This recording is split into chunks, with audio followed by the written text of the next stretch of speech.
Bannaddiini bawadde obubaka bwa Kulisimasi Ssentebe w'Abepisikoopi era nga ye musumba w'essaza ly'Emityana Bishop Anthony Ziiwa alaze okutyolwa ebikola ebityoboola eddembe ly'obuntu ebyeyongedde ensangi zino. Omusumba Zziwa okwogera bino abadde Nsambya ku kitebe kyabwe nga gy'asinzidde n'ayogera ku mwaka 2021 ng'ogubaddemu okusoomoozebwa olw'obulwadde bwa COVID-19 n'okuviibwako bannaddiini abatali bamu.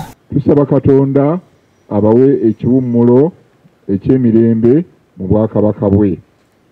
Naddala munzikirize nokoleyo bano Archbishop Cyprian Kizito Lwanga eyali Archbishop wa Kampala Archdiocese ne Bishop John Baptist Kaggwa eyali Bishop omuwummuse owa Masaka Diocese. Awabudde abafumbo okukkaanya okusobola okwewala obutabanguko mu maka. Tukoowoola n'abazadde n'abaana buli omu okwagala munne n'okukolagana obulungi n'okuwuliziganya.